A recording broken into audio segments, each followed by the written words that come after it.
Uma boa tarde a todos, muito obrigada pela sua audiência em casa, no trabalho, no trânsito, onde quer que estejam nos assistindo.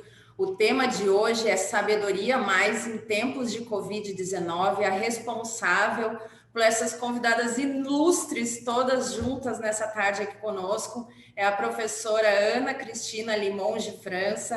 Ela é responsável pela gestão de qualidade no trabalho na FIA, e ela traz hoje Eva Wontichowski, Maria Tereza Leme Fleury e Doroteia Werneck, todas juntas. Nós estivemos juntos na quarta-feira. Eu já digo para vocês, fiquem até o final. A gente vai falar sobre literatura em época de crise, vida familiar, home office, educação, tecnologia, a ansiedade que todos tivemos durante esse período, e vai ter muito conselho para jovens executivos, porque sim, esse é o público-alvo.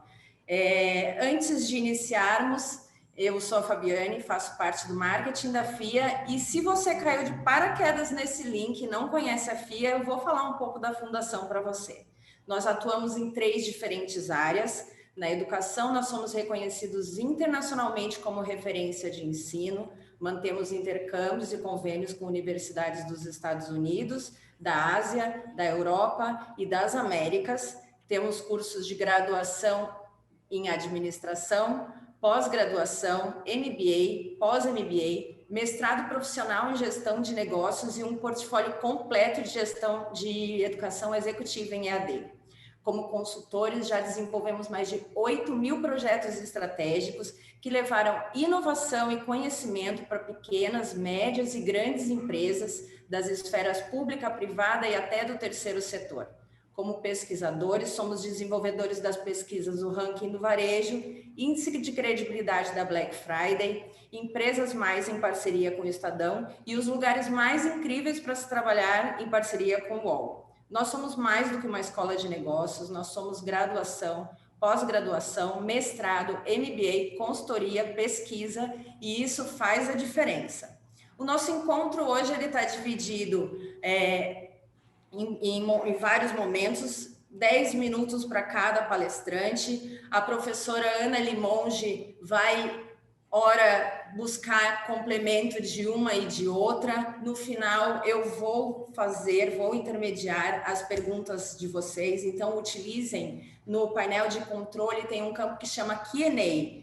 Esse campo utilize para as perguntas e o chat utilize para interação, porque senão muitas interações a gente não consegue saber o que realmente é pergunta e o que realmente é comentário, tá bom? Agora, eu chamo o professor Vahan Agopian, é comendador da Ordem Nacional do Mérito Científico, eminente engenheiro do ano, personalidade da tecnologia, cidadão paulistano e membro da Academia Pan-Americana de Engenharia e da Academia Nacional de Engenharia, e ele é o reitor da USP para o período de 2018 a 2022, e vai apresentar e fazer a abertura desse evento tão memorável hoje para a gente. Esteja com a gente até o final. É com você, professor Vahan. Obrigado, Fabiane. Obrigado a todos. Inicialmente, eu quero dar as boas-vindas às nossas convidadas, dar as boas-vindas a todos e a todas que estão participando desse evento, e parabenizar os organizadores. Então, Cristina, transmita os meus agradecimentos a toda a equipe, porque a iniciativa é muito boa. No momento que nós estamos discutindo as dificuldades, no momento que nós estamos discutindo uma nova realidade que nós vamos viver assim que a pandemia for debelada, no momento que nós temos uns desafios inesperados poucos meses atrás, eu acho que nada melhor do que fazermos reflexões, e essa iniciativa de pensar um pouquinho com essas senhoras maravilhosas, com uma experiência de vida riquíssima, e elas compartilharem conosco um pouco de como elas estão enfrentando a situação é muito importante. Então, muito obrigado, Doroteia, Maria Tereza, muito obrigado a Eva. Eu não sabia que eu conheço muito bem o seu irmão, não sabia, não a conhecia. Eu acho que é uma oportunidade muito importante. Eu quero deixar claro que a USP, como a todas as boas universidades de pesquisa do mundo todo, nós tomamos uma decisão muito dura no começo do ano passado, quando nós decidimos não paralisar as atividades. Quando a não possibilidade da presença física fosse considerado um impeditivo para que as universidades funcionassem. E isso, acho que com isso a instituição universidade demonstrou que o conhecimento, a pesquisa é essencial para a gente combater as nossas dificuldades e, mais ainda, que a universidade faz parte da solução dos problemas da sociedade. Particularmente a USP, nós conseguimos oferecer mais de 90% das disciplinas do ano passado. Ainda nós não concluímos o período letivo, porque tem algumas disciplinas que necessitam de parte experimental, atividades de campo, e nós estamos fazendo isso com um número muito limitado de alunos para mantermos todas as condições de segurança. As atividades culturais, as atividades de extensão ficaram dinâmicas, muito dinâmicas. Acho que nunca a Orquestra Sinfônica da USP teve um público tão grande como foi em 2020. Mas nas atividades de pesquisa, a USP, como também as suas co-irmãs nacionais e internacionais, é que demonstrou a sua capacidade e a sua pujança. Mais de 250 grupos de pesquisa direcionaram seus estudos em combate ao Covid, não apenas na parte da saúde, que nós estamos trabalhando com a genoma, nós estamos cultivando o vírus para fins de pesquisa, temos estudo de 2 tipos de vacinas, diagnóstico mais expedito, etc., mas também em outras atividades complementares, o ventilador pulmonar, que ficou famoso agora porque foi socorrer os nossos patrícios de Manaus, aparelhos para desinfecção através de ultravioleta, máscaras, face shields, em suma, vários produtos que, inclusive, já estão sendo oferecidos e sendo desfrutados. E, por fim, uma coisa importante, eu acho que esse evento também vem corroborar, é que a universidade acabou sendo reconhecida pela sociedade como uma fonte fidedigna de informação. Nesse mundo de fake news, inclusive hoje no jornal ainda continuam as notícias tendenciosas sendo difundidas, principalmente nas redes sociais, não somente na grande imprensa, a universidade, as fontes de informação da universidade acabaram se tornando as fontes mais confiáveis. E o Jornal da USP quintuplicou o número de leitores por dia, outros meios disponíveis tiveram também um aumento significativo. Então, estamos cumprindo o nosso papel. E dentro desse nosso papel está para a gente discutir, pensar, repensar como nós vamos atuar nesse ambiente de pandemia que ainda não estamos conseguindo debelar. Então, bem-vindos, bom evento, sucesso, e é um privilégio termos essa oportunidade de ouvir e receber informações de pessoas tão importantes para a nossa história moderna brasileira. Obrigado. Professor Varran, agradeço muito a honra de ter o senhor aqui. É a prova de que a USP faz toda essa frente. A FIA não existiria se não fosse a USP. Ela é uma filhotinha da USP, da FEA, que virou tá robusta, tem os seus desafios. É um grande orgulho ser, né, da comunidade USP, é um grande orgulho ter os colegas aqui presentes, e, mais uma vez, o olhar do reitor, com os desafios atuais, trazendo essa atenção especial para essa conversa, que eu acho que espero que inspire e que também divirta a gente um pouquinho mais. Muito obrigada de coração. O senhor realmente é uma pessoa que eu respeito muito há muitas décadas, né? Foi o meu chefe, né? Como vice-reitor, e continuamos amigos desde sempre, desde lá dos anos 90. Então, é um prazer imenso, espero ter outras oportunidades de encontrá-lo, e estou muito honrada de tê-lo tido como o seu aceite para fazer a abertura. Muito obrigada. Como eu falei, eu sei que seus compromissos são grandes, mas a porta está aberta, você pode ir, voltar, deixar recado, mandar mensagem, e vai estar gravada. A ideia é fazer uma coisa bem leve, bem interativa. E agora a gente vai ouvir, eu queria convidar a minha colega Doroteia Werneck, a nossa ministra, minha colega da Academia Brasileira de Qualidade, com quem eu passei a conviver desde há alguns anos e que realmente tenho aprendido muito e que é muito inspiradora. Falando em inspiração, eu queria só destacar que o tema 70+, nasceu da minha colega Maria Jacira Lopes, que tem um pouquinho mais, 70, 72, por aí, que foi médica do SESI e é uma inspiração. Ela, aos 70, começou a fazer poesia, ela virou a vida dela do direito do avesso, e aí eu fui pensando nas pessoas inspiradoras ligadas a isso, já que estou aqui na minha carreira 70+ também, tá bem? Querida Doroteia, a Fabiane vai ler o seu currículo de muita história, e depois a gente vai ouvir as suas histórias, os seus relatos, as suas provocações.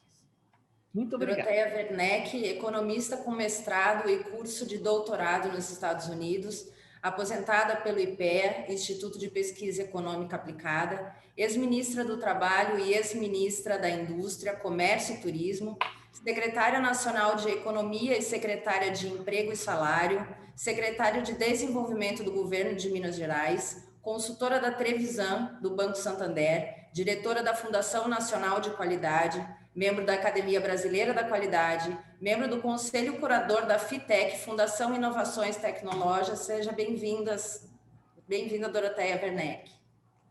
Obrigada, gente. Eu estou até começando a estrear aqui, a usar isso, porque me deram tempo marcado de 10 a 15 minutos. Como eu sei que é um grupo super interessante e eu me entusiasmo, né? Então, vou ver se eu controlo aqui bem o tempo, mais próximo dos 10 minutos. Eu achei genial a ideia de fazer essa conversa nossa, né? Que é uma conversa que a gente ainda tem aquele subtítulo, né? A sabedoria dos 70+. Eu acho que essa é a contribuição, ou a parcela da discussão que a gente pode trazer, porque a experiência de vida é algo que conta, né? Nós que estamos acima dos 70, certamente nós não somos mais iguais à turma dos 20, dos 30, dos 40, 50, há uma evolução, né? Eu diria até natural disso. Segunda grande razão, eu vou dar um número só, não quero dar mais do que isso, não. Eu peguei a estatística aqui de quantas nós somos, nós, pessoas acima de 75 anos, são 8 milhões. Entre 60 e 74, são 22 milhões. Somando, somos 30 milhões. Quer dizer, é uma faixa etária que cada vez mais, nós sabemos disso, com as mudanças demográficas que esse país teve, mais do que isso, é um grupo que pesa dentro da nossa sociedade, né? Nós somos quase 15% dos brasileiros e brasileiras. E o tema Covid também nos traz uma oportunidade muito, muito rica, porque eu acho que cada um de nós está enfrentando esse desafio do seu jeito, né? Como é que é viver, como tem muita mulher executiva, mulheres e homens, que a Ana Cristina já lembrou, né? como é que é, gente, trabalhar em casa com criança pequena? Uma doideira. Nós somos da faixa etária que a gente tinha horário de trabalho e tinha horário de ser mãe, avó, tia, ou seja lá o que for. Era separado. Quer dizer, você trabalhar com criança dentro de casa, eu sei pelas minhas amigas que têm filhos menores, é doideira, né? Você está no meio de um papo sério, tem uma criança gritando lá que está chorando porque brigou, porque o gato fez isso, porque sei lá o quê. Então, é um processo de adequação, né? Muito interessante e muito importante. Mas vamos focar no nosso processo. Especialmente, eu quero focar no meu processo. No início foi um susto, né? A história do isolamento, né? E comecei a ter inveja de amigas minhas que estavam com família em casa, né? Que tinha marido, que tinha filhos, que tinha pessoas dentro de casa. Eu comecei a ficar com inveja de gente que mora em casa, porque pode ali no jardim tomar sol. E por que eu estou falando isso? Porque eu entrei nessa no dia 12 de março do ano passado, anotadinho, morando sozinha, num apartamento, sem família. Meu único filho mora nos Estados Unidos e a esposa dele, que eles são dois meio doidos, cabeça de século XXI, ela está trabalhando aqui em Brasília, ele está lá, ponte aérea, os dois, né? Quer dizer, coisas da nova geração, mas eu tive que saber enfrentar isso, e agora o que eu faço? Então, no começo, teve uma certa dificuldade, não vou negar, veio uma certa ansiedade. E não foi só uma ansiedade de como viver nesta situação. Eu, como economista, como eu sempre digo, meu passado me condena, eu comecei também a ficar preocupado com o que ia acontecer com o país, o que ia acontecer com o mundo. Porque é uma crise de saúde, é uma crise social e é uma crise econômica. E eu falei, das coisas que eu comecei a fazer foi ligar discussões, debates através do Zoom, né? Tem o SEBRE, que é um instituto bárbaro de política internacional, né? Que tem coisas maravilhosas, e lá eu ouvi uma coisa muito interessante. Aquela expressão que a gente até já parou de ouvir muito, que era o novo normal, né? Eu ouvi da Mazzucati, aquela italiana, esqueci o nome dela, dizendo o seguinte: não é um novo normal, que, pelo amor de Deus, que não volte ao normal que era antes. Que era um normal muito complicado, nós temos que inventar um novo normal. Puxando o fio daqui, dali, do céu, hoje eu estou virando quase que uma pessoa de divulgação do livro Donut, né? A Economia Donut, que a Kate Raworth deu assim, um cenário brilhante para onde é que nós estamos indo, para onde que nós podemos ir. E disparei a ler. Então, vê Zoom, lê os livros, e essa leitura é uma leitura que é muito interessante. Nós estamos vivendo um momento muito rico. Aquilo que a era digital nos disse, né? E agora ficou claro que as coisas acontecem com muita velocidade, que as mudanças são radicais, isso está acontecendo agora na nossa vida. Não é só porque nós temos que fazer nosso home, trabalhar de casa, não é só porque o pessoal que está estudando tem que fazer suas aulas, é que a nossa vida em si está num processo de mudança absolutamente rápido. E a gente não quer e não pode ficar para trás. Então, foi nessa coisa de como é que eu sobrevivo, e mais do que isso, como é que eu vivo esse admirável mundo novo que eu chamei, mas outro dia eu fui ver o livro, na sua original, o livro é um horror, mas o título é ótimo, né? Então, fica aí o admirável mundo novo. Mas nós estamos num processo de construir esse admirável mundo novo, partindo de uma base nova. E qual é essa base nova? Eu acho que hoje começaram a surgir novos consensos. Do ponto de vista pessoal, né, a relevância da solidariedade, a importância de pensar no outro, né? Eu uso a minha máscara para que o outro não pegue se por acaso eu tiver Covid. Né? A necessidade de fortalecimento dos laços familiares. Né? O pessoal todo falou, olha, não esquece que teve problemas com a saúde mental. Teve, sim, infelizmente. Mas a saúde mental também melhorou muito, né? Da nossa confiança em nós mesmos, que muita gente conseguiu fazer isso de forma brilhante, e a nossa responsabilidade com esta vida e com este mundo. Outra mudança enorme que foi nessa visão a respeito da questão do meio ambiente e do planeta. Vocês lembram? Está parecendo que é coisa lá do passado, né?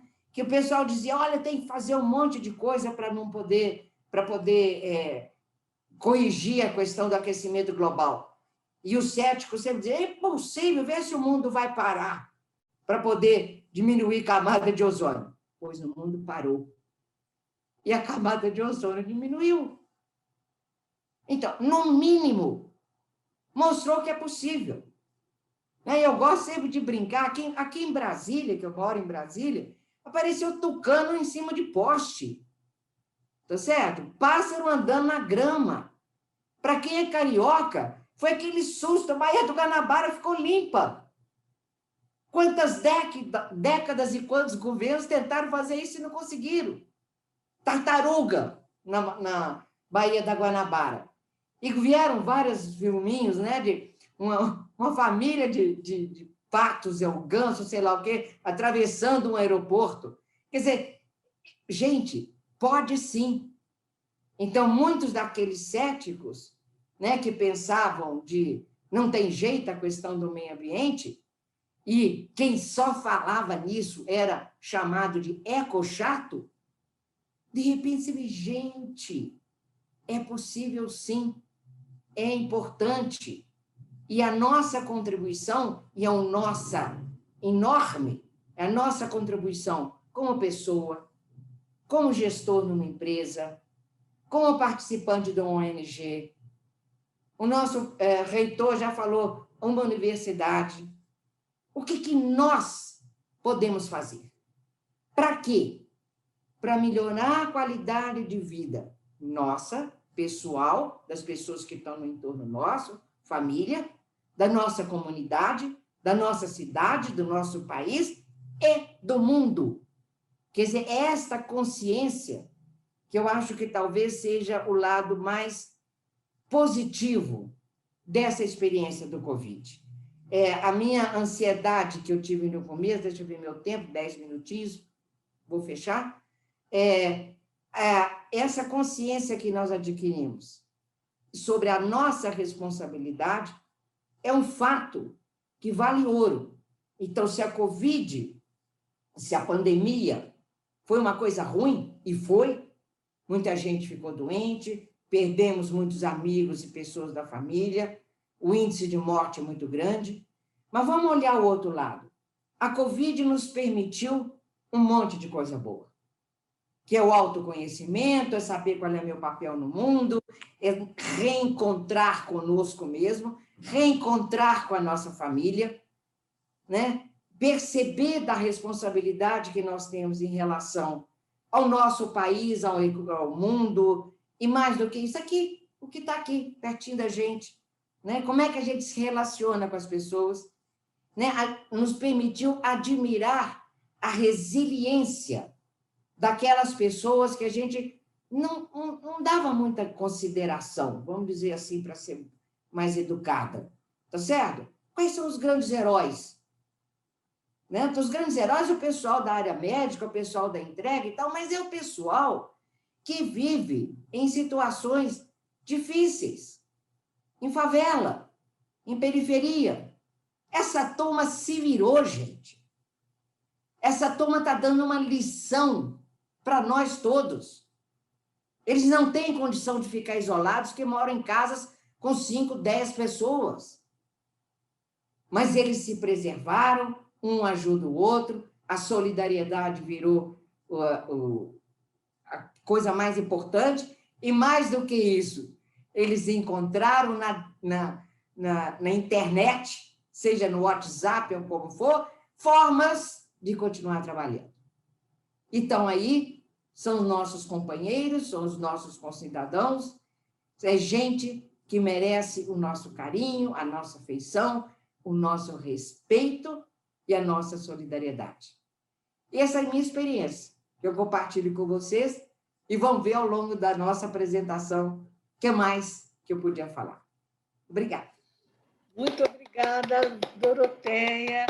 Olha, a Daniela pediu para você falar mais detalhes do primeiro livro que você citou, que você virou uma divulgadora. Qual que seria o nome? A gente tem 2 minutos agora. O nome é a Economia Donut, D-O-N-U-T, que o donut e tal, que a gente agora, em português, pode traduzir por rosquinha, tá certo? E o nome dela é Kate, K-A-T-E, Raworth, R-A-W-O-R-T-H.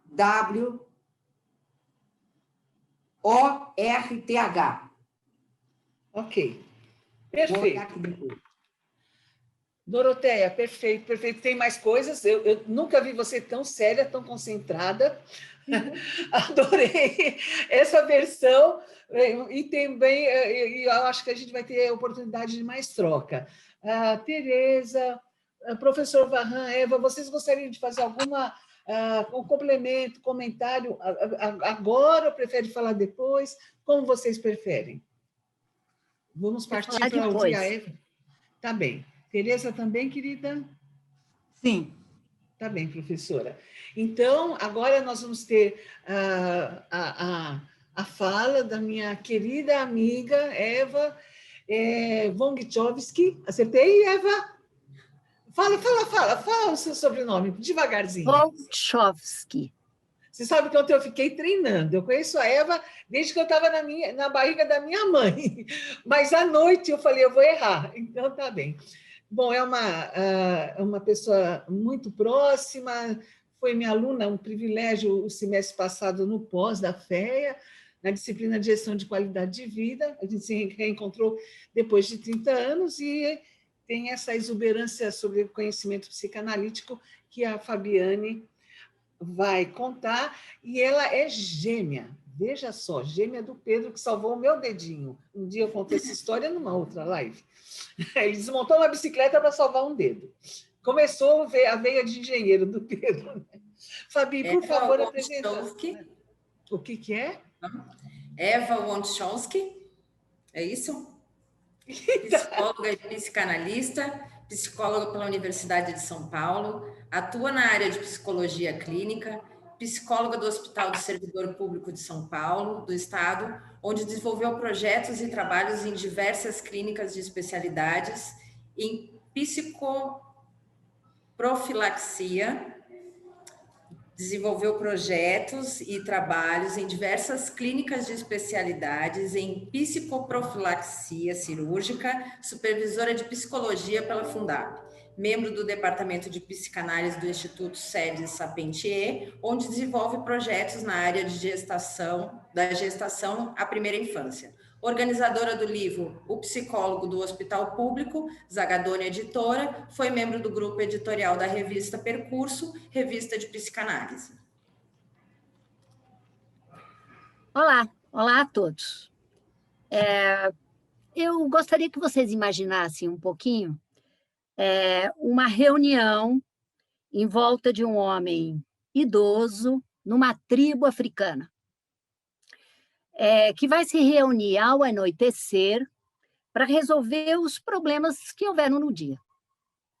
Uma pessoa faz uma pergunta, apresenta uma questão, um problema. O homem mais velho responde contando uma história. Essa história que ele conta tem relação com a experiência pessoal dele, com todas as histórias que ele ouviu desde que ele nasceu até aquele momento, dos outros idosos, tem a ver com os mitos fundadores dessa aldeia e tem a ver com todas as regras e costumes dessa aldeia.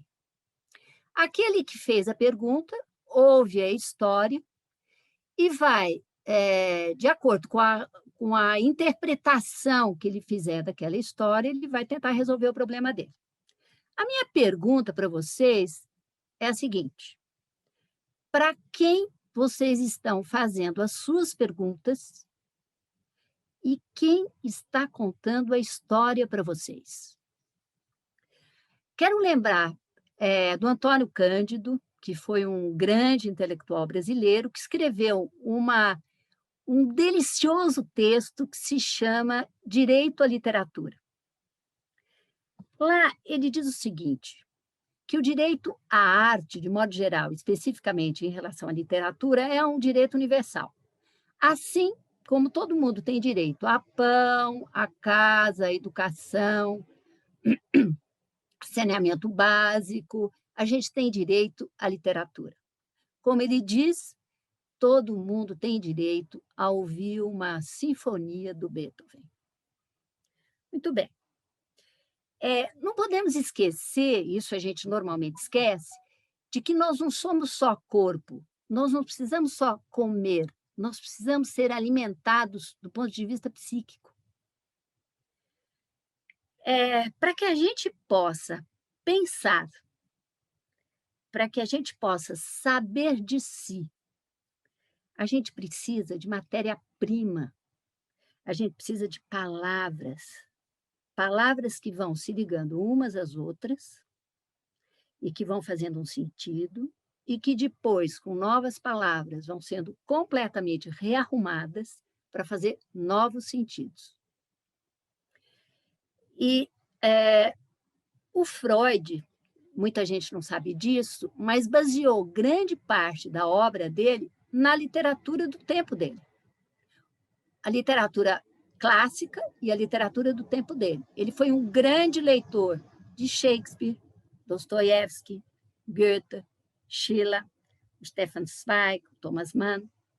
E ele dizia o seguinte, que os escritores eles estão sempre na frente naquilo que diz respeito ao conhecimento da condição humana. Então, o Freud, continuando com o Freud, uma vez que eu fui chamada aqui enquanto psicanalista, ele faz uma diferença entre identidade e identificação. Identidade é o seguinte, você nasce, recebe um nome, tem nome do pai, nome da mãe, o lugar que você nasceu, o dia, o ano. Isso é identidade.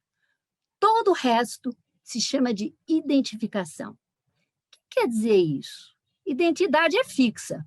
Esses dados, data de nascimento, nome de pai, nome de mãe, a hora que nasceu, o local que nasceu, enfim, isso é fixo. Tudo mais vai se transformando. Isso quer dizer o seguinte, nós podemos ir mudando, nos transformando, nos enriquecendo. A mesma coisa com a palavra subjetividade. Existe a subjetividade, mas existe o processo de subjetivação. Isto é, a gente vai se renovando, vai reformulando, vai refazendo. Isso é contínuo na nossa vida. Então, quando a gente ouve um professor falando, quando a gente lê um livro, quando a gente escuta uma história, a gente está adquirindo o que eu resolvi chamar de matéria-prima.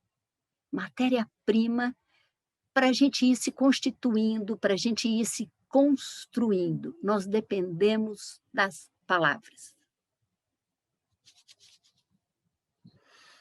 Vocês sabem que uma dos modos de entender a questão da violência é porque faltam às pessoas palavras.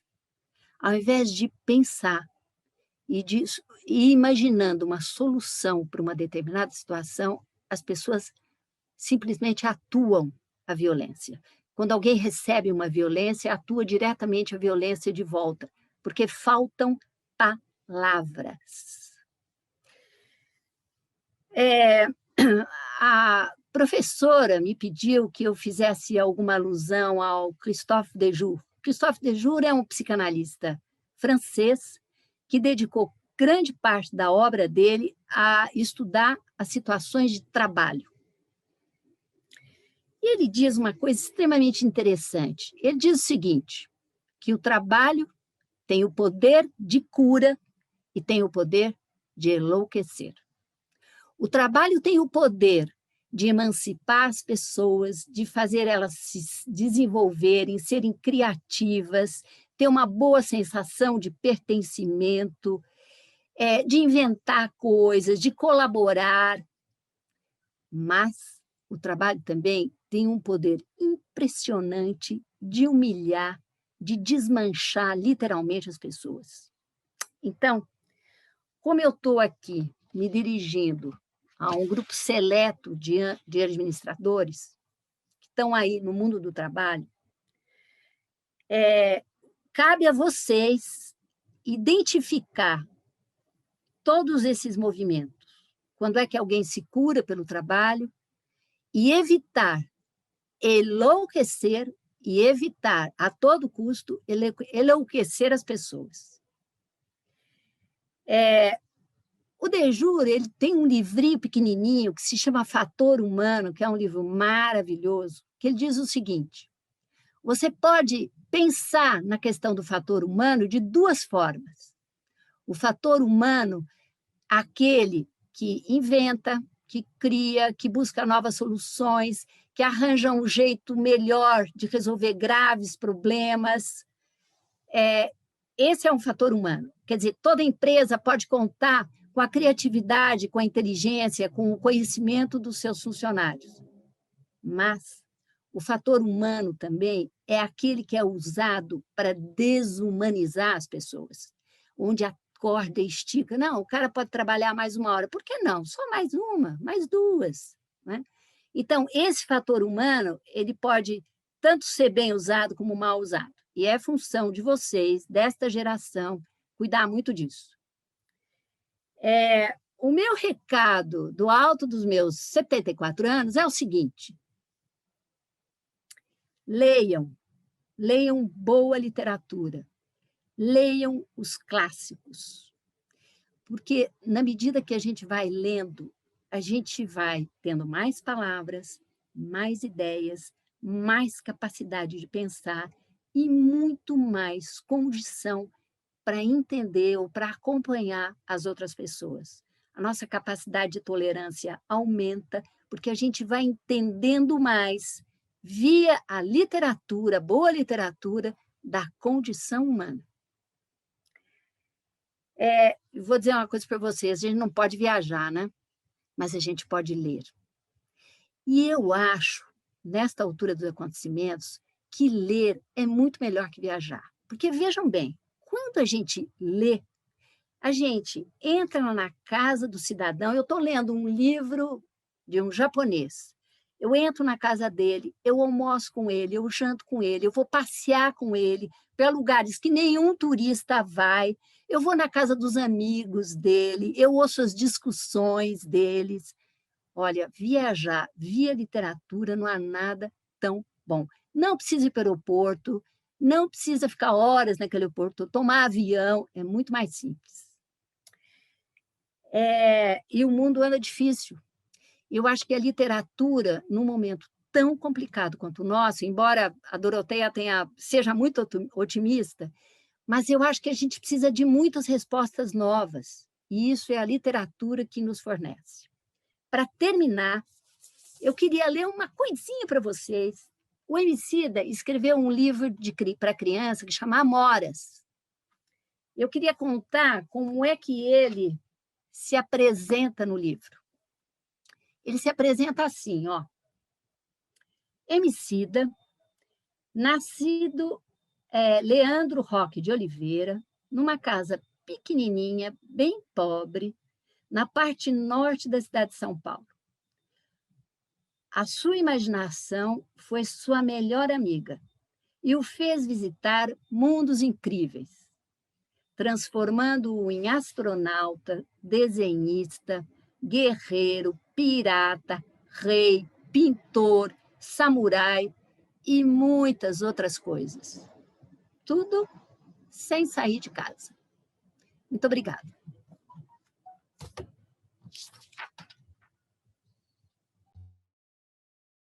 E tudo sem sair de casa, gente, que viagem. Muito obrigada, Eva.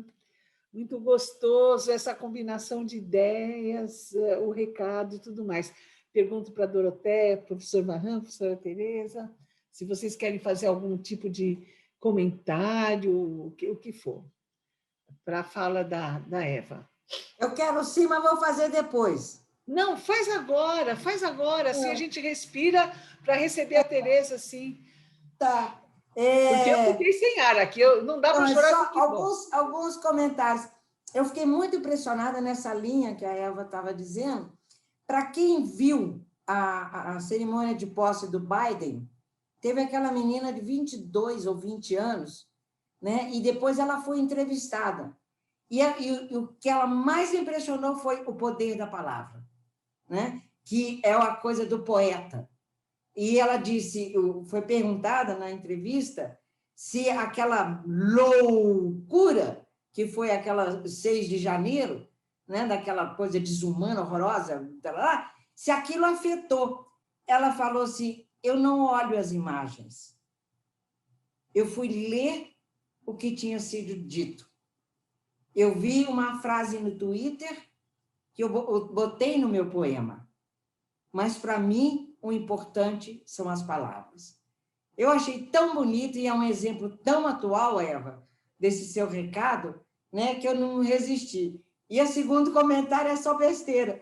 Você não pode enlouquecer. Até pode.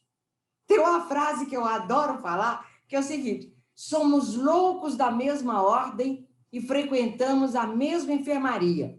Ou seja, é possível a gente achar gente que enlouquece, mas enlouquece no bem, enlouquece no bom, né? Agora, desde que a gente frequenta a mesma enfermaria. Então, foi uma palavra que, na minha vida pessoal, de muita loucura que a gente topou fazer, né? Eu enquadrava isso, o meu grupo, parceiros, né? E colaboradores e gente que a gente enfrentava as coisas juntos, era essa, somos loucos da mesma ordem, mas frequentamos a mesma enfermaria. Era isso. Posso responder? Então, Eva, isso que vamos deixar para o final, porque Tá essa bom. questão da loucura, ela é mais complexa, Doroteia, dá um papo fortíssimo. Você não imagina o tamanho do desafio que é localizar isso. Né, Eva? Anota, porque a gente está deixando só 2 minutinhos para dar um flash para as próximas.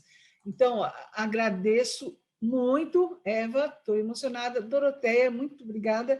E agora eu queria trazer a palavra da nossa especial palestrante, a Tereza, que eu sou tiete dela, desde quando a conheci, em 92, que foi minha professora na Poli. Aliás, a Poli é que me levou para a FEA, e um exemplo de liderança, como mãe, como professora, como líder nacional e internacional, pesquisadora, etc, etc.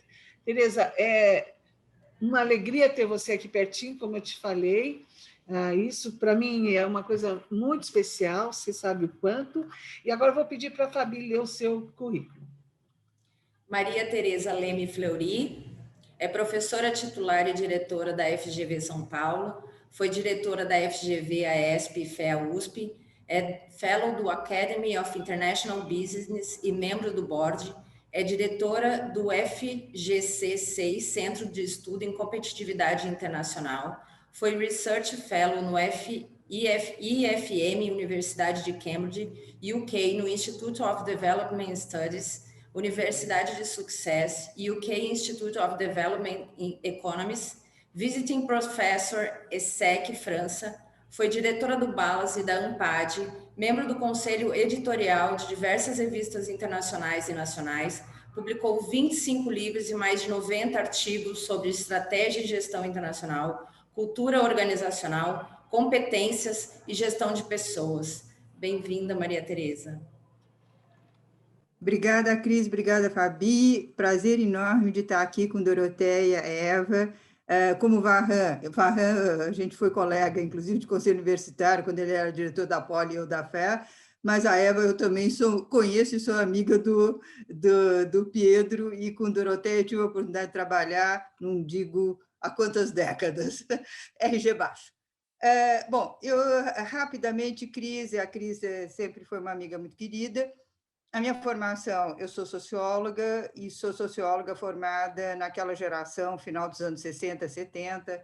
Tive ainda o privilégio de ser aluna do Fernando Henrique, da Ruth, de toda uma turma muito legal, mas vivi anos de chumbo, anos muito difíceis, de resistência, de dificuldade. São coisas que marcam a gente. Eu sempre tive uma pegada acadêmica muito forte. Adorei quando a Eva falou a diferença entre identidade e identificação. Eu tenho a impressão que na minha identidade já está no RG, pai, mãe, avô, avó, eu já tinha uma pegada acadêmica. E sempre tive uma vocação muito grande para ser professor, ser pesquisador, curtir tudo isso. Me casei durante a faculdade, tivemos, eu depois tive o meu primeiro filho, o Afonso é engenheiro, foi lá da Poli também, mas a gente fez uma opção que eu acho que foi muito legal, na hora que ele resolveu também se dedicar à academia, que foi começar a nos lançarmos para o mundo. E eu acho que isso marca a gente para sempre. E não é preciso só viajar fisicamente, se a gente puder, e eu acho que o grupo que está nos assistindo tem muito mais oportunidade e privilégios, mas eu, hoje em dia, ajudo Deus e o mundo a terem essa experiência internacional, porque isso eu acho que nos abre para sentir os nossos problemas, os problemas do nosso país, e olhar isso em relação ao mundo. E eu acho que esse olhar o Zoom, não como agora uma plataforma, mas como uma máquina fotográfica que a gente abre a lente, é muito relevante. Eu tive a família, o meu currículo, etc. Tive essa oportunidade de estar como professora, como consultora, fazendo uma série de trabalhos. Não é à toa que o 70 nos faz assim, ser membro fundador de 10 mil coisas, inclusive coisas na FIA e coisas em outras instituições, mas eu acho que tem sido uma coisa muito relevante para mim, que essa experiência, e aí combinando a experiência não só profissional, mas a experiência pessoal, de vida, de família, nos faz olhar os desafios que a gente passou esse ano com um grão de sal e uma lente especial. E aí eu queria partilhar com vocês algumas coisas. Eu acho que o que eu aprendi com essa questão toda do Covid. Em primeiro lugar, foi alguma coisa que nos pegou a todos de surpresa. Eu estava voltando de viagem no exterior, eu lembro que eu estava num seminário nos Estados Unidos e que tinha uma sala com chineses de máscara, e a gente, ao entrar no elevador, ficava assim, porque achava que ia pegar aquilo. E a hora que a gente viu, nós estávamos todos mergulhados e todos aprendendo a nadar no mesmo ritmo, tá certo? E aí eu acho que a gente vai tendo algumas sabedorias que nos são importantes. O primeiro, que eu acho que já foi colocado por Doroteia e foi enfatizado por Eva, a questão toda do autoconhecimento. Eu acho isso fundamental. Sei lá, modéstia à parte, eu acho que é parte da sabedoria de décadas de vida, eu sempre procurei fazer isso. E ter muito pé no chão. Ter muito pé no chão, inclusive nas minhas opções pessoais. Até que ponto eu vou, até que ponto eu aguento, até que ponto eu curto, até que ponto eu estou a fim de abrir mão de uma série de coisas. Eu tive oportunidades, por exemplo, de estar fazendo uma carreira, e a gente teve uma carreira internacional, mas, por exemplo, a hora que eu estava como diretora na GV, o pessoal me chegou um dia para perguntar se eu não queria que todo o pessoal tinha me pensado para uma shortlist para ser diretora de uma top business school nos Estados Unidos. E ele disse, olha, eu vim para cá porque eu acho que eu queria conversar com você, porque eu acho que você é casada, né? E se você é casada, talvez você não queira mudar, talvez não sei o quê. Eu falei, olha, sou super grata pelo convite, mas não só eu sou casada e muito bem casada, tenho 3 filhos, já tenho neto, mas eu acho que eu sou uma excelente diretora no Brasil. Eu não sei como é que eu seria isso em outro lugar. Quer dizer, ou seja, conhece-te a ti mesmo. saiba quais são os seus skills, saiba quais são o seu gosto, a sua curtição e o que você pode almejar. E isso, para mim, foi fundamental nesse período de pandemia, porque nós todos tivemos que nos reinventar, nós todos tivemos que enfrentar esses desafios. Por exemplo, como professor, o que é? Eu sabia fazer reuniões de board, mas, de repente, eu estava dando aula com o Zoom na marra e gostei. Teve muita gente que não curtiu, eu gostei. Agora, eu aprendi uma coisa fundamental. A coisa mais interessante do mundo era estar sempre com um colega junto, jovem. Por quê? Porque eles tinham outra pegada, eles sabiam muito bem aonde se virar, como é que se viravam, o que eles tinham que podia, e se eu podia acrescentar muito do meu conhecimento, da minha experiência, da minha leitura, eles tinham outras habilidades que eram fundamentais nesse momento. Então, essa eu acho que é uma lição muito relevante, ou seja, aprende a se apoiar em todo mundo que está perto de você. Aprende a se apoiar com seus colegas, aprende a se apoiar com todas as pessoas que trabalham nas mais diferentes funções na sua instituição, aprende a se apoiar com todo mundo que está em tua volta, tá certo? E se comunica com elas, tá certo? Se comunica e aprende. Então, essa, para mim, foi uma questão relevante que eu acho que eu queria deixar em termos dos aprendizados da pandemia. A gente consegue, sim, mergulhar nas novas tecnologias, mas é ótimo quando a gente tem, inclusive, pessoas ao nosso lado, em todas as situações. A outra questão que eu acho muito importante e que já foi mencionada, quais foram os skills que eu senti que eram muito relevantes durante essa pandemia? Eu acho que o primeiro, para mim, foi resiliência. Eu acho que a gente aprendeu muito bem, não só quais são os nossos limites de resiliência, mas olhar o outro e quais são os limites de resiliência do outro.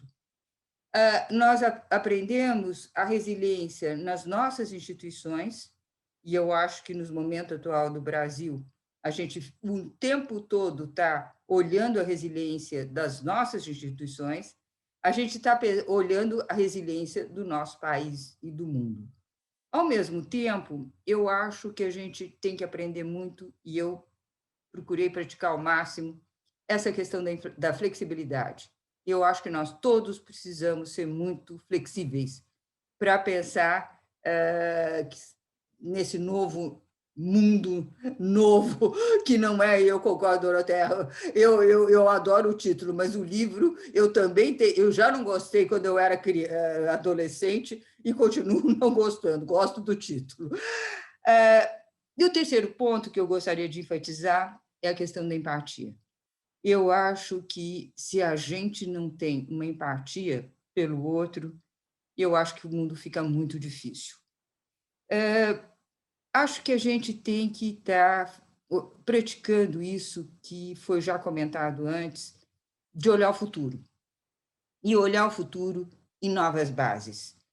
Eu tenho 4 netos e, para mim, eles estão sempre presentes quando eu olho e digo o que vem pela frente, qual é o mundo que nós vamos deixar de herança para esses jovens. E eles são, obviamente, crianças que vêm de famílias privilegiadas, com pais, mães, etc., super amorosos, que estão cuidando. E as demais crianças, meu Santo Antônio, o que vem, tá certo, quando a gente olha as crianças e o futuro no nosso país? Olhar toda essa questão do meio ambiente, tá certo? Eu acho que houve um acordar. A gente está envolvido em 300 projetos, mas, de repente, eu acho que a humanidade está acordando, e aí eu acho que a pressão que está vindo de governos, de empresas, eu acho que vai ser uma onda, espero eu, positiva. E eu acho que sempre está olhando com diferentes focos. Olhar o foco meu, olhar o foco do meu grupo, da minha instituição, da minha empresa, da minha organização, olhar o foco país e abrir para o mundo. E aí eu vou partilhar com vocês um mote que eu sempre falo para o pessoal, e que eu aprendi na minha experiência pessoal. Eu acho que, para a gente ser cidadão do mundo, a gente precisa ser cidadão do próprio país. Ou seja, a gente precisa ter raiz no próprio país para a gente ser cidadão do mundo. Eu acho que a gente se conhecer, inclusive, como brasileiro, é parte muito importante desse processo. E espero, então, que, fechando um pouco as 3 apresentações desse webinar, Cris, a gente tenha trazido alguma, eu não diria sabedoria, mas pelo menos algum bom senso e alguma experiência para os demais jovens que estão nos ouvindo. Obrigada. Sim, Tereza, muita sabedoria, tanto que eu fico pensando nesse negócio de sênior, eu acho que tem que ser sênior sapiens, só sênior não dá. Então, Tereza, eu acho que você faltou contar uma história do delivery, só peço para você contar, na forma politicamente correta que você puder. Eu achei tão especial aquele momento, e eu acho que ele é inspirador. O que você fez, talvez outras pessoas fizeram, mas o jeito que você fez, você contou na nossa prévia, se você puder dar um toque, e agora a gente tem aqui 10 minutinhos para ir conversando, interagindo. O pessoal está se comunicando comigo no WhatsApp e aqui, e dizendo, né, dessa exuberância acadêmica e tudo mais.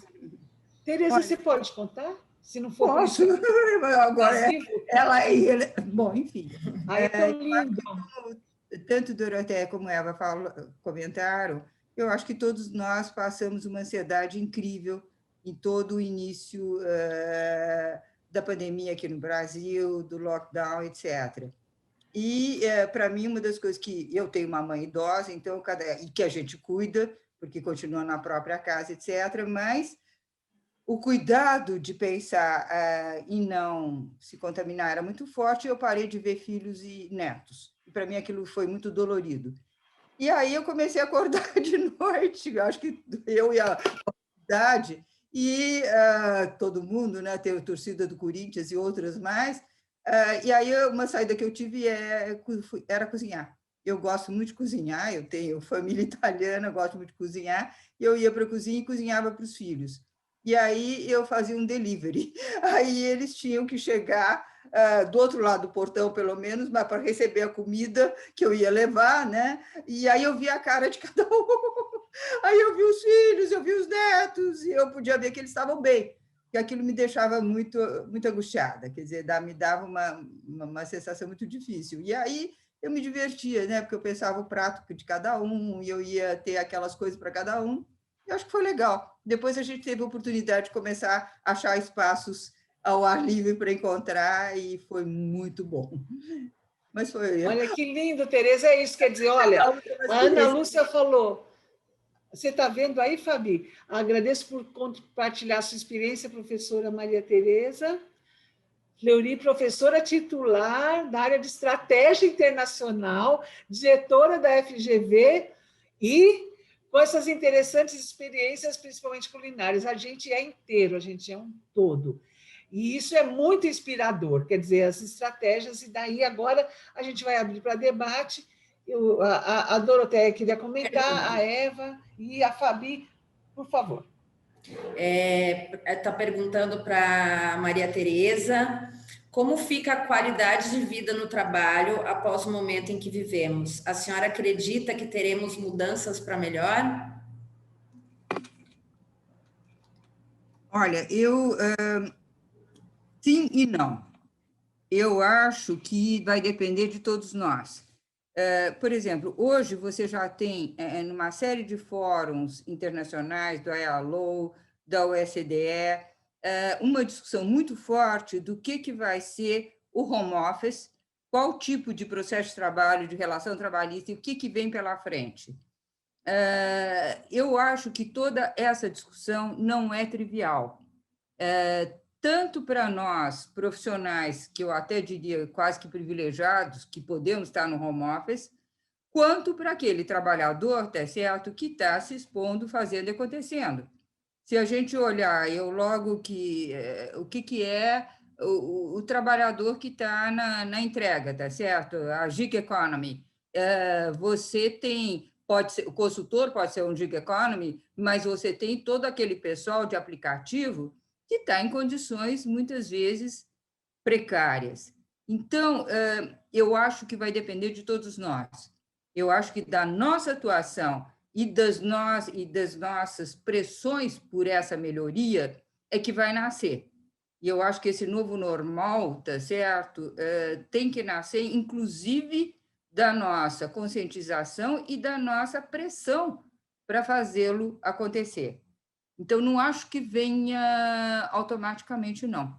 Eu acho que ela vem através, inclusive, de posicionamentos, de lutas a esse respeito.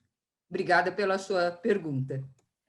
Gente, nós estamos com 3 perguntas, o comentário da Eva e 10 minutos para fechar, mais ou menos 10. Não, 15, 13. Então, minha sugestão, Maurício tem 3 perguntas. Eu queria retomar a questão da que a Doroteia falou sobre a questão da sanidade, que a Eva queria comentar. Eu só peço para ser curtinho. E depois, se vocês puderem olhar nas questões, cada uma de vocês, queridas colegas, tem uma pergunta das boas. O Maurício, que foi nosso aluno, Tereza, depois eu fui banca dele, ele foi nosso aluno do MBA-RH, um super coaching, está aqui. Gente, é legal, depois vocês vão ver os nomes, a gente também pode divulgar. Então, Doroteia, Eva, e depois as perguntas. Não, eu gostaria de responder um pouco para a Doroteia e lembrá-la do seguinte, que essa menção, estamos todos na mesma enfermaria, temos a mesma doença, enfim, ela está falando de outra coisa. Ela está falando da paixão, ela está falando do envolvimento, do desafio com o trabalho, enfim, de como a gente mergulha e gosta de poder acabar algum trabalho. Isso é uma outra coisa. Essa loucura a qual o Deju se refere é uma loucura grave. Não é essa bonita, criativa, não, é outra. Agora, eu só queria dizer mais um pouquinho, que é o seguinte, tem um movimento da maior importância nas periferias de São Paulo hoje, que passam pela literatura. Há muitos saraus, há muita gente fazendo poesia, muita gente fazendo muito boa literatura, e eu acho que a revolução vem da periferia. Que lindo, que lindo. Nossa, maravilhoso. Professora, muito, muito oportuno. Muito legal. Doroteia, você quer fazer uma tréplica? E depois a gente tem as 3 perguntas. Não, a Eva entendeu muito bem. É esse tipo de loucura, loucura de viver. Tá? Não é então, a intensidade, o carisma. Eu estava falando com uma especialista, com uma psicanalista. Então, gente... Conversa mais de botequim. Então, a Eva tem toda a razão. Maior respeito pela coisa séria, que é o processo de loucura, que tem um tratamento técnico especializado, e essa outra loucura, que é a loucura de viver, né? A loucura de sair fazendo as coisas. É a loucura daquela frase, eu não sabia que era impossível, eu fui lá e fiz. Certo? Não é a loucura clássica, psicanalítica, e foi ótimo ela ter feito essa ponderação. Olha, eu posso te dizer que tem mais nuances. Às vezes a loucura é a condição de vida possível, que a gente vê na questão das manifestações de vida e morte. Então, esse adoecimento, até a resiliência é um processo de adoecimento que se transforma em alguma coisa, sublimação e outras coisas mais que depois eu espero que vocês falem. Fabi, a bola está com você. O Maurício pergunta para Eva, para a doutora Eva, há espaço para a psicanálise nesse século XXI? Não só há espaço, como a psicanálise está se movimentando muito, ela está se expandindo, ela está se aprofundando, ela está tentando resolver os problemas, muito, muito futuro. Eu sou Nisso eu sou extremamente otimista. Muito legal. Pergunta para a Doroteia agora. É incomensurável a satisfação de assistir mulheres tão extraordinárias juntas. A minha pergunta é para a ministra Doroteia. Sei que a resposta não é simples, mas gostaria de saber quais são as perspectivas econômicas para o Brasil em 2021. Olha, a primeira coisa que eu aprendi nesse processo de sobrevivência é ter a visão de conjunto e visão de futuro.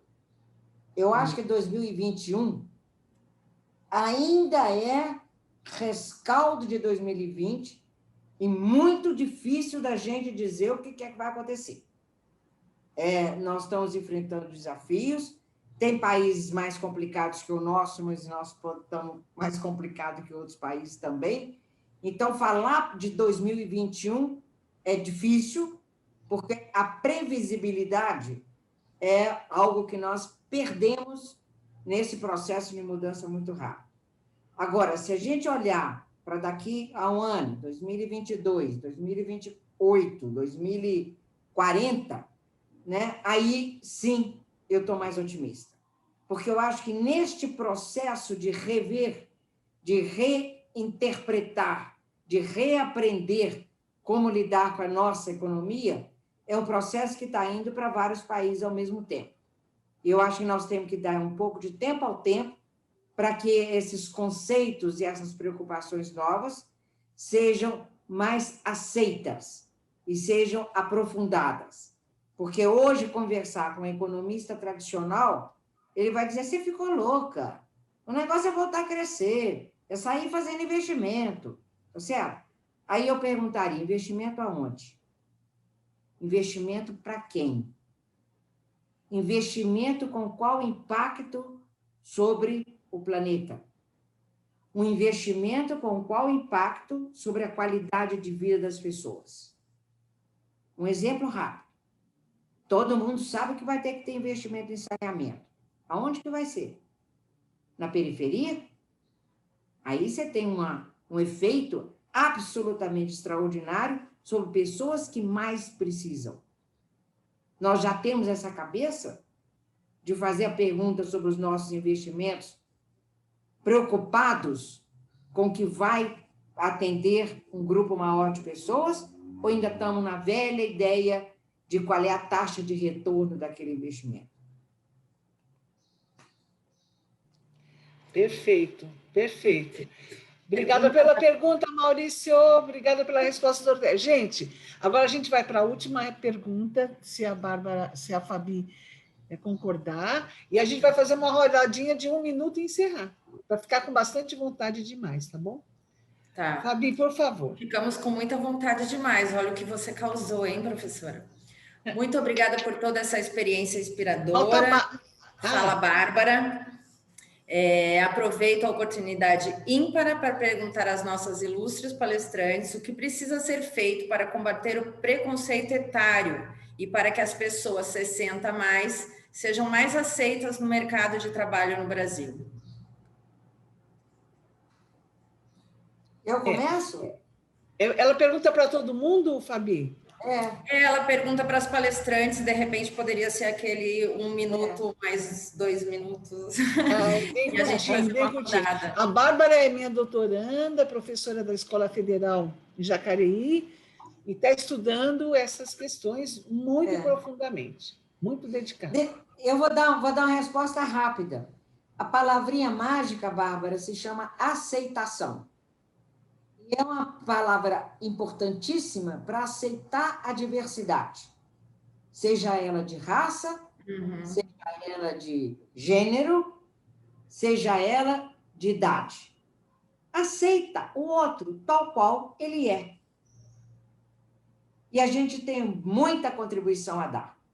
Seja mulheres versus homens ou outros tipos de gênero, seja na questão de idade, e a de raça também não faz a menor diferença, a não ser que a gente é diverso. E em sendo diverso, nós temos visões de mundo diferentes. Todas elas podem colaborar para qualquer situação. É isso.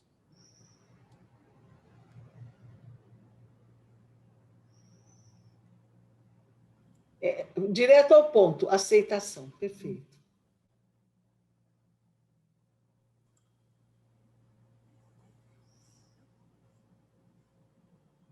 Pode Olá. ser. Posso falar?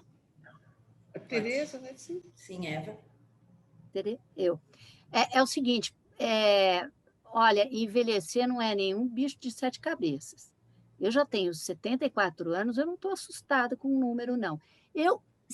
Às vezes, eu faço o seguinte, eu sistematicamente esqueço do número. O número não quer dizer nada. Agora, tem um segredo, não pare, continue trabalhando. Se você não tem mais o emprego formal, invente outra coisa. É isso. Leia, veja filme, converse com seus amigos. Sim. Maria Tereza? Oi. Olha, eu assino embaixo tudo que Doroteia e Eva comentaram, e também me sinto... Olha, apesar de que eu vou te falar uma coisa, Eva, eu estou vivendo de uma maneira muito dolorosa a minha mãe, que ainda está com a cabeça razoável, mas está, assim, com cuidadora, com todas as coisas. E fico muito dolorida, porque ela foi uma mulher sempre fantástica, fabulosa, que foi estudar depois que os filhos entraram na escola, fez psicologia, foi professora na USP, fez mestrado em Harvard, e tocou meu pai, que não era trivial. E hoje, quando eu vejo ela muito limitada, eu falo, eu não quero chegar nos 90 nem morta. De modo que eu acho genial, enquanto você está bem, você está ativa, você está autônoma. Depois fica difícil. Mas eu queria mudar um pouquinho o foco do que foi comentado, e aí eu acho que talvez me dirigir ao público que está nos ouvindo. Eu acho que a gente tem que investir muito fortemente em todas essas políticas de diversidade nas nossas empresas e organizações, e incluir, inclusive, a questão etária. Eu tenho uma sobrinha que está escrevendo a dissertação dela de mestrado sobre o tema, e é gozado, porque eu sempre trabalhei muito mais com a diversidade racial do que diversidade etária, né? Então, eu tenho papers, tenho coisa, E aí, ela está entrevistando as empresas e vendo como este é um tema que ainda não está tão presente como outros, né, em relação à diversidade. E se pensar para frente o potencial de aproveitamento de todo esse grupo social. De modo que eu acho que tem uma coisa nossa enquanto indivíduos, mas tem uma coisa também das empresas e uma certa hora de regulações, né? E acredito eu que as coisas possam ser gradativamente mudadas, tá certo? Aquele filminho, aquela comédia do estagiário, tá certo? Do senhor estagiário, é um exemplo, né? Puxa vida, o cara consegue ser aproveitado numa situação absolutamente atípica. Me parece que essa é uma questão que no nosso país ainda não tem sido bem endereçada. E eu acho que precisa, e a gente vai ter que, novamente, pegar a bandeira junto, né?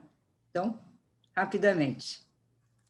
Que beleza. A questão de política de gestão de pessoas, o conceito, afinal, o que é essa questão da diversidade intergeracional, né? Que são questões complexas, né? E aqui estamos, gente, fechando a nossa rodada, e eu vou pedir para cada uma dar uma mensagem final, agradecendo, o tempo voou, né? E eu conheci a Alice muito, a mãe da Tereza, as Alices da minha vida, minha avó, minha filha, e realmente uma mulher espetacular. Eu lembro dela gravando os vídeos de entrevista que eu fiz, vem aqui. Eu não sabia mexer nos equipamentos e ela sabia, ela estava com 70 e tal, 80, sei lá, é uma saudade. Então, gente, por favor, uma rodada final de agradecimento, de pedido, de queixa, de qualquer coisa. Para a gente dizer, sabedoria 70 a mais está aqui, ó, de bandeja para vocês. Bom, eu gostaria muito de agradecer as minhas duas colegas, foi um imenso prazer ouvi-las, uma paixão, ao mesmo tempo uma tranquilidade, uma consistência, foi um grande prazer. Obrigada.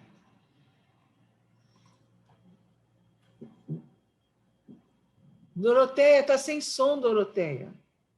Ah, Doroteia, tá sem som. Pronto, estava no mute. Agradecer, obviamente, a oportunidade tão gostosa, né, da gente trocar ideias. E eu vou deixar só uma coisa que me bateu na cabeça agora, para todo mundo que está aí nos seus 20, 30, 40, 50, 60. É bom viver, gente. É bom mudar. É bom aprender as coisas. É bom comemorar o aniversário. É bom encarar a vida tal qual ela é, não do jeito que a gente gostaria que fosse. É bom viver. Tudo de bom para vocês. Gente, é para fazer chorar, né? Para deixar todo mundo assim. Gostei desse papo, comemorar aniversário, Doroteia. Eu adoro, desde pequenininha. E agora quero chegar no 100. 96 é a minha meta. Tereza, por favor. E olha, eu acho que também quero agradecer e eu faço minhas as palavras das nobres colegas. Eu acho que a vida é bonita, é linda e vale a pena ser vivida e eu acho que a gente aprende coisa nova o tempo todo. É bonita, é bonita, é bonita, já dizia a canção. Acho que foi uma excelente oportunidade. Obrigada, Cris, de nos colocar aqui juntas e vamos ver, tocamos para frente. Que beleza, gente. E no momento de tantas perdas, né, a força da vida ela se revela cada vez mais e com mais exuberância, né? Então, o Leakey, no livro Origens, né, ele diz que a percepção da vida ela vem nesses momentos de luto, de reconhecimento, de compartilhamento. Sim, a gente tem limites, a gente não é eterno, mas enquanto a gente viver, né, que tem essa intensidade, esse afeto e essa possibilidade de aprender, desaprender e acreditar que as coisas sempre são importantes e podem melhorar. Então, gente, eu agradeço imenso, acho que eu vou assistir várias vezes isso e peço para a Fabi, a nossa mestrite. Restou a minha festa, o reitor, ele saiu a francesa conforme a gente tinha combinado, mas agradeço também, Varran, foi uma coisa gostosa. Eu falei, nossa, isso aqui está a cara do Varran. Vou lá. Ele falou, não, eu topo, mas foi tudo tão instantâneo. E ele falou, estou chegando nos 70. Eu falei, estamos junto. Eu acho que 70 é uma idade assim, forte, né? Entre 70 e 80, a impressão que eu tenho que são anos de muita exuberância, né? Daí vem 80, 90, a gente vê os 100, né? Então, vai saber, vai saber. Então, agradeço de coração, espero que a gente possa se reencontrar muitas vezes e vocês estão todas no meu coração e as pessoas aqui queridas, tá? Eis uma roda africana de sabedoria compartilhada, a Ana falando da sua história, Eva, que você trouxe do idoso africano. Eis que aconteceu esse encontro. Olha, a mim resta acabar com a festa, então eu acredito que os 70 são o que falam que são os novos 40. Eu, com 40 anos, acho que tenho 20, vou fazer 44, acho que é uma espécie de piada, porque me sinto melhor do que nunca. Então, eu acho que a longevidade é um projeto de vida. Se a gente fizer a nossa parte mentalmente, fisicamente, a gente vai longe. Quem é leitor aí do Harari, que é esse filósofo pop, e que fala que a morte é só um detalhe técnico e que daqui a 100 anos talvez a gente nem morra mais, nós não seremos imortais, porque pode ser que a gente seja atropelado, mas de repente a gente possa ir consertando aí os detalhes técnicos. Então, a gente ainda gostaria de falar do curso que a professora Limonge está à frente, Gestão da Qualidade de Vida no Trabalho. Ele é um curso de 9 horas, começa no dia 9 de fevereiro, o módulo é em EAD, e você pode ter mais informações no e-mail faleconosco@fia.com.br. Esse evento foi gravado, ele será disponibilizado em até 3 dias no nosso canal da FIA Business School, lá no YouTube. Você pode acessar, reviver e revisitar esse tema mais uma vez. Muito obrigada às nossas convidadas, a coordenadora Ana Limonge, França, muito obrigada mais uma vez. Uma boa tarde a todos e nos vemos nas redes da FIA. Obrigada, pessoal. Um beijo no coração de cada uma e até breve. Foi excepcional. O tempo voou.